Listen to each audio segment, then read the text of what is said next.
इस एपिसोड की शुरुआत में हमें उसे पीले बालों वाले बंदे को दिखाया जाता है, जो कि हमारे मेन कैरेक्टर से बोलता है, क्या तुम सच में मुझे रोकने के लिए मेरे रास्ते में आने चाहते हो मिस्टर दाऊद? जल्दी से तुम बताओ कि क्या तुम सच में मेरे रास्ते में आना चाहते हो। इसके बाद हमें हमारे मेन कैरेक्टर को दिखाया जाता है, जो कि थोड़ा सा परेशान दिखाई दे रहा होता है। तभी वो जो बंदा होता है वो बोलता है कि मैं ये भी जानना चाहता हूँ कि आखिर तुम हमारे बारे में कितना जानते हो और इन चीज़ों के बारे में तुम कितना ज़्यादा जान समझ चुके हो। साथ ही में वो जो पीले वाले बालों वाला बंदा होता है वो बोलता है कि मैंने सुना है कि तुमने हमारे बारे में काफ़ी सारी इन्फॉर्मेशन पहले से ही इकट्ठा कर ली है। और साथ ही में वो हमारे मेन कैरेक्टर से ये भी पूछता है कि तुम यहाँ पर इतनी समय इसलिए आए क्योंकि तुम जानना चाहते हो कि आखिर मैं कौन हूँ, है ना? तभी जो हमारा मेन कैरेक्टर होता है उसकी इस तरह की बात सुनकर बोलता है कि कम से कम मुझे इतना तो यकीन है कि तुम्हारे पास कोई गलत इरादे नहीं है जिससे कि तुम हमें नुकसान पहुँचा सको। तभी जो हमारा मेन कैरेक्टर होता है उस बंदे से बोलता है कि मुझे लगता है कि तुम इस पूरी एकेडमी को अनडेड में बदलने के बाद तुम्हारा ये प्लान है कि तुम इन पर राज कर सको। और हमारे मेन कैरेक्टर को इतनी ज़्यादा जानकारी बताते हुए देखकर वो बंदा बोलता है कि हाँ तुम सही कह रहे हो, ये सब चीज़ें 3 दिन में स्टार्ट हो जाएंगी। इसके बाद हमें उस पीले वाले बंदे को दिखाया जाता है, जो कि हमारे मेन कैरेक्टर से बोलता है कि मुझे लगता है कि तुम्हें जो सीर में बहुत ही ज़्यादा इंटरेस्टेड हो। तभी जो वो बंदा होता है हमारे मेन कैरेक्टर से बोलता है कि जो सीर है वो है इस समय तुम्हारे ट्रू नेचर के बारे में इन्वेस्टिगेट कर रही है कि आखिर तुम्हारा ट्रू नेचर है क्या। तभी जो बंदा बिल्ली वालों वाला बंदा होता है वो हमारे मेन कैरेक्टर से बोलता है कि तुम्हें किसी न किसी दिन उन सभी चुने हुए चोजन्स से फाइट करनी पड़ेगी जिन्हें कि चुना गया। तभी जो हमारा मेन कैरेक्टर होता है उसे रोकते हुए बोलता है कि आखिर तुम ये सब चीज़ें मुझे क्यों बता रहे हो। तभी हमें उस पीले वाले वाले बंदे को दिखाया जाता है, जो कि हमारे मेन कैरेक्टर से बोलता है कि जो वल्खार्थस किंगडम है वो किंगडम आर्माडा का लास्ट किंगडम है और वहाँ के एक बंदे ने फॉरबिडन मैजिक का यूज करके वहाँ के सभी लोगों को अपनी बॉडी में फ्यूज कर लिया था। तभी जो हमारा मेन कैरेक्टर होता है वह बोलता है कि तुम्हें ये नहीं भूलना चाहिए कि हम लोग अभी भी एनिमी हैं। और साथ ही में जो हमारा मेन कैरेक्टर होता है उससे बोलता है कि तुम्हें अपने एनिमी को अननेसेसरी इन्फॉर्मेशन नहीं देनी चाहिए।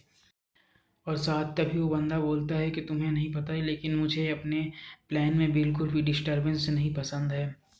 तभी वो जो पीले बालों वाला बंदा होता है हमारे मेन कैरेक्टर से बोलता है कि तुम चिंता मत करो, मैं तुम्हारे प्लान में बिल्कुल भी डिस्टरबेंस नहीं लाने वाला। मैं बस ये चाहता हूँ कि ये सभी चीज़ें जो जो भी हों ये सब फेयर तरीके से हों। तभी वो जो पीले बालों वाला बंदा होता है वो बोलता है कि हाँ मैं यही चाहता हूँ कि ये सभी चीज़ें फेयर तरीके से हों। तभी वो जो पीले वाला बंदा होता है वो बोलता है कि तुम्हें हमारे बारे में चाहे जितनी भी इंफॉर्मेशन प्राप्त हो लेकिन तुम हमेशा ही मुस्कान में ही रहोगे। तभी वो जो पीले बालों वाला बंदा होता है हमारे मेन कैरेक्टर दाऊद से बोलता है कि आखिर तुम यहाँ पर मुझसे मिलने के लिए क्यों आए थे। तभी जो हमारा मेन कैरेक्टर होता है उस पीले वाले बंदे से बोलता है कि मैं कोई कार नहीं हूँ जो कि तुम्हारे डर के मारे मैं अपने घर में छुप कर बैठ जाऊँगा। और साथ ही में हमारा मेन कैरेक्टर बोल रहा होता है और हाँ ये चीज़ें मैं जो भी बोल रहा हूँ ये बिल्कुल भी सच है। तभी जो हमारा मेन कैरेक्टर होता है वो बोलता है कि नाइट विजन बात सिर्फ इतनी सी नहीं है।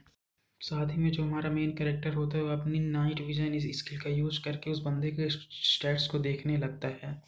साथ ही हमें इस पीले वाले बंदों की बॉडी के अंदर दिखाया जाता है कि इसके अंदर जो फॉरबिडन आर्ट्स होती हैं जो कि एक्टिवेट होती हैं वह 21,04,432 इतनी समय इस पीले वाले बंदे के बॉडी के अंदर एक्टिवेट होती हैं। तभी जो हमारा मेन कैरेक्टर होता है फॉरबिडन आर्ट्स के बारे में बताते हुए बोलता है कि ये जो फॉरबिडन आर्ट होती हैं या माना स्किल क्राफ्ट और डिवाइन स्किल से बिल्कुल ही अलग होती हैं। साथ ही हमारा जो मेन कैरेक्टर होता है वो बताता है कि जो एक फॉरबिडन आर्ट्स की कीमत होती है वह इंसान की एक लाइफ के बराबर होती है। साथ ही में वो जो पीले बालों वाला बंदा होता है हमारा मेन कैरेक्टर से बोलता है कि तुम्हें ये भी ध्यान रखना चाहिए कि इन फॉरबिडन आर्ट्स का यूज़ तुम बैटल में इतनी ज़्यादा ईजी तरीके से नहीं कर पाओगे। साथ ही में पीले वाला बंदा हमारे मेन कैरेक्टर्स बताता है कि इन फॉरबिडन आर्ट्स का यूज़ हमेशा सीक्रेटिव तरीके से किया जाता है ताकि किसी को ये ना पता चले कि इस बंदे के पास फॉरबिडन आर्ट्स है।